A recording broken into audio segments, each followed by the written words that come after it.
Bernard Rechen, nous avons créé une agence avec Philippe Robert qui s'appelait Rechen et Robert,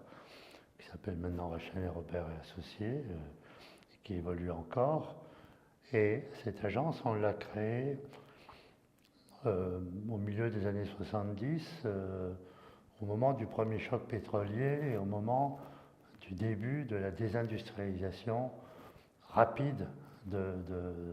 tout un ensemble de secteurs industriels, dont la sidérurgie, le textile, etc.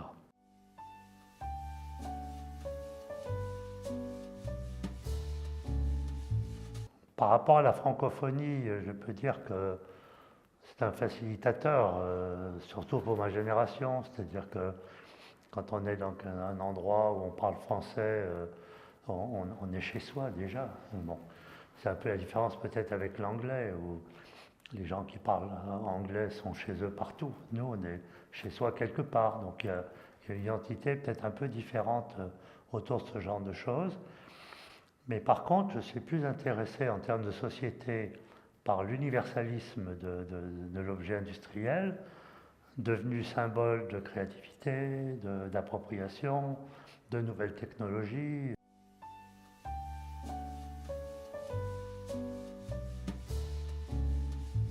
Disons qu'au Maroc, ça avait un autre sens,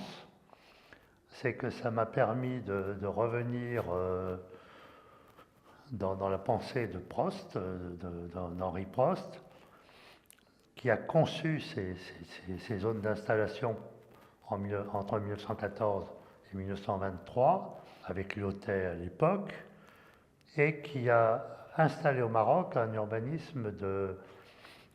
d'extension et d'embellissement. Prost, en arrivant au Maroc, avec l'IoT, avait comme message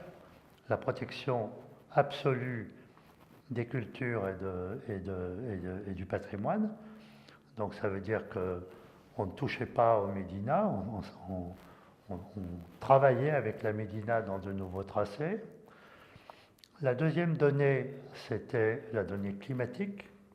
une culture, un climat, c'est-à-dire on composait avec le climat, ce qui fait que les mêmes villes, le même esprit à Hanoï et le même esprit à Casablanca n'a rien à voir dans le résultat, c'est deux mondes différents. Et puis le troisième élément, c'était le style, donc de pouvoir produire des villes contemporaines autour de l'installation du chemin de fer, autour de systèmes viaires de nouvelles dimensions, et d'installer ce système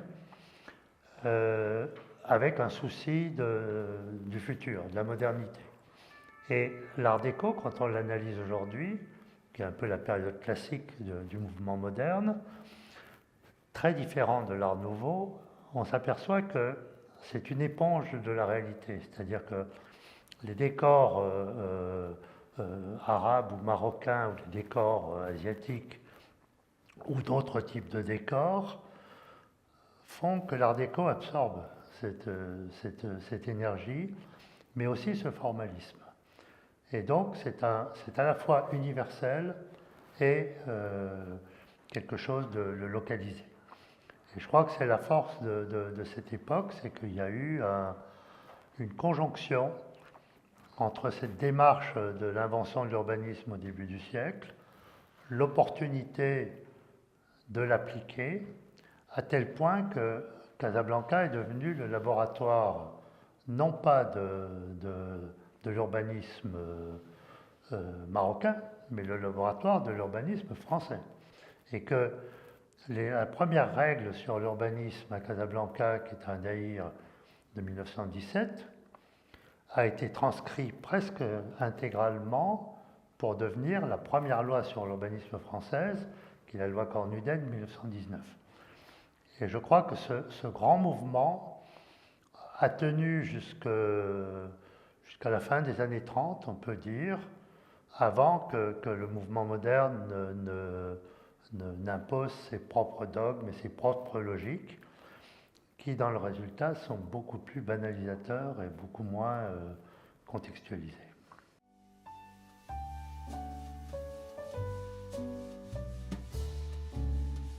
La première règle avec les maires, c'est quand même de repartir de l'idée que l'urbanisme ne recouvre pas seulement la gestion des droits à construire. C'est-à-dire que faire de l'urbanisme un art du droit des sols et de la mise en volume, c'est évidemment destructeur, parce que ça veut dire que vous travaillez les droits à construire indépendamment du fait d'habiter. Donc c'est à un moment, on voit bien le résultat. Le résultat, c'est la banalisation, c'est une densité trop forte, c'est des isolats, c'est des choses qui font que, à terme, si on continue à pratiquer ces principes de zonage, enfin, je pense que là on en est sorti physiquement, mentalement c'est pas sûr, hein, le cloisonnement il reste quand même très fort. Disons que cette logique d'un urbanisme global, si je peux dire, c'est une logique extrêmement importante à préméditer, qui n'est pas facile à faire parce que c'est bien plus simple de gérer des permis de construire que de gérer des continuités naturelles, mais simplement c'est ça l'enjeu aujourd'hui. Et si on ne veut pas que l'urbanisme devienne en lui-même un facteur d'inégalité, c'est-à-dire en gros il y a des territoires où pénètre l'urbanisme puis les autres, eh bien il faut réinventer cette question urbaine au travers de ce sujet dont la renaturation évidemment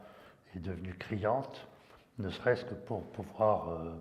offrir aux habitants des îlots de fraîcheur qui compensent les îlots de chaleur.